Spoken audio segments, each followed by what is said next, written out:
Welcome back to our channel. Nivin Pauly உடைய ஆக்டிங்கில் ரீசெண்டாக தியேட்டரில் வெளிவந்திருக்கிற ஒரு Malayalam political thriller drama movie தான் பிரதீட்சையா.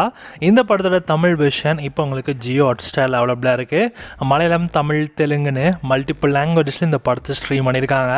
இதோட சிம்பிளான கதைன்னு பார்த்தீங்கன்னா, ஒரு பெரிய அரசியல் பிரச்சனையால் மாட்டிக்கிற நம்ம ஹீரோவுடைய அப்பா ஒரு சிஎம்.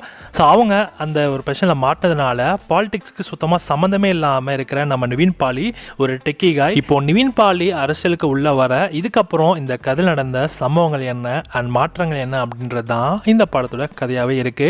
அண்ட் ஓவராலாக இந்த படத்தில் வர்கீஸோட ஆக்டிங்குமே ஓரளவுக்கு நல்லாவே சூப்பராக இருந்துச்சு. நிவின் பாலியோட ஆக்டிங் ஓரளவுக்கு சுமாராக இருந்துச்சு. பட் ரோல் இன்னும் கொஞ்சம் மாற்றிருந்துருக்கலாம், தெரியல என்ன நடந்ததுன்னு.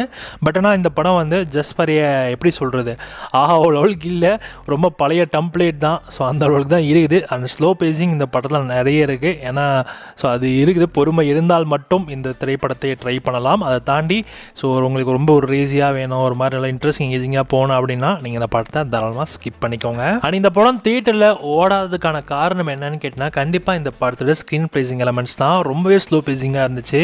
ஸோ ரேசியான ஒரு பொலிட்டிக்கல் த்ரில்லர் மூவியாக இல்லாமல் ரொம்ப லேக் அடிச்சுன்னு கூட சொல்லலாம்.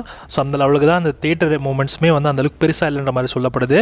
பட் நான் ஓடிடியில் பார்க்குறக்கும் தமிழ் டப்பிங்கில் ரொம்ப வந்து ரொம்ப ஸ்லோவாக தான் போச்சு. ஸோ எனக்கே கடுப்பாயிடுச்சு, அதனால் யோசிச்சுக்கோங்க. ஸோ இந்த படம் இப்போ உங்களுக்கு ஜியோ ஹாட்ஸ்டார் தமிழ் டப்பிங்கில் இருக்குது. இந்த படத்துக்கு 5க்கு 2 கொடுக்கலாம்.